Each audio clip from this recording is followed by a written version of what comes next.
네, 스크린 좀 내려주시고요. 여러분 보기 되십니까? 아직 순서가 끝나지는 않았고요.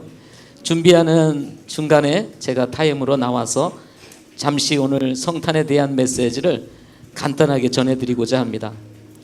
예수님이 탄생하셨을 때의 당시는 매우 우울하고 불안정한 시대에 예수님께서 탄생하셨습니다. 예수님의 탄생을 아는 사람들은 그리 많지 않았습니다. 들에 있는 양치기 목자들에게 천사들이 나타나서 예수님의 탄생을 알려주었습니다.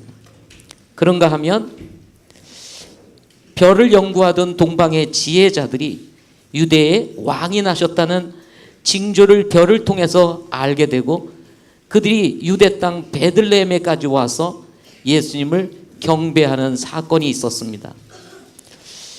예수님께서 이 세상에 오신 것은 참으로 우리에게 놀라운 사건이었음에도 불구하고 당시 상황에서 예수님의 탄생을 기뻐하고 축하해 줄 만한 사람들은 거의 없었습니다. 잠시 하나님의 말씀 비춰주세요.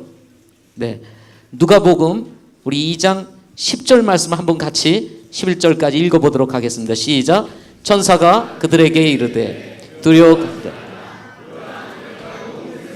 이칠 큰 기쁨의 좋은 소식을 너희에게 가져왔노라.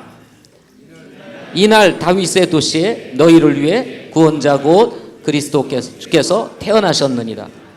이 말씀은 들에서 양을 치는 목자들에게 천사들이 나타나서 전해준 소식이었습니다. 천사들은 예수님의 탄생에 대한 소식을 두고 말하기를 크고 기쁨의 소식, 큰 기쁨의 소식이다 라고 이렇게 전해주었습니다. 이 소식을 들은 목자들은 이것이 정말 크고 놀라운 기쁨의 소식이라는 것을 알고 있었습니다. 그렇지만 지구촌에 살고 있었던 사람들은 이것이 기쁨의 소식인지 무엇인지 아무도 몰랐습니다.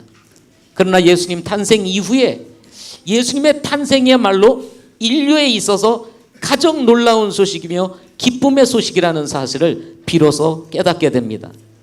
바로 우리들이 이곳에 모여서 이렇게 우리가 성탄 축제를 하는 것만으로 볼더라도 우리 주님이 이 세상에 오셨다는 것이 얼마나 놀라운 사건인지 또 소식인지를 우리가 짐작할 수가 있는 것입니다. 예수님의 탄생이 왜 우리에게 큰 기쁨의 소식일까요? 세 가지로 볼 수가 있는데, 첫째는 하나님이 우리를 찾아오셨다는 사실입니다. 위대하신 하나님, 창조주 하나님, 사람을 만드신 그 놀라우신 하나님께서 정말 낮고 낮은 이 천한 땅까지 사람의 몸을 입고 이 세상에 우리를 찾아오셨다는 사실입니다. 여러분, 이게 놀라운 소식 아닙니까? 주님이 찾아오셨다는 것, 하나님이 찾아오셨다는 것. 두 번째는 그분이 우리를 구원하시기 위해서 오셨다는 것입니다. 죄로 말미암아 죽을 수밖에 없었던 우리를 죄에서 구원해 주시고 하나님의 자녀 삼아 주시기 위해서 이 세상에 오셨다는 것입니다. 죄는 인간에게 사망을 가져다 주었습니다. 그래서 한 번 죽는 것은 사람에게 정한 것이라고 성경은 말하고 있습니다. 이런 죄로 말미암아 죽을 수밖에 없었던 우리를 찾아서 이 세상에 오심으로 우리를 죄에서 건져주시고 영원한 생명을 주시기 위해서 이 세상에 오셨다는 사실입니다. 세 번째로는 예수님께서 다시 오심에 대한 소망을 주시는 소식이었기 때문에 그렇습니다. 예수님은 오셨다가 십자가에 달려 돌아가시고 후에 이제 승천하여 하나님 보좌 우편에 앉아 계십니다. 이것으로 끝나는 것이 아니라 어느 날 우리 주님은 다시 오신다는 것입니다. 다시 오실 때 우리도 주님처럼 새로운 몸으로 변화되어지고, 그리고 하나님께서 우리를 위해서 예비해 놓으신 영원한 하나님의 왕국, 하늘의 왕국에서 우리가 살게 된다는 것입니다. 이 땅에서는 죽음으로 인생을 끝낼 수 있지만 우리에게 주어진 영원한 생명은 우리를 하나님의 왕국으로 인도하시게 된다는 것입니다.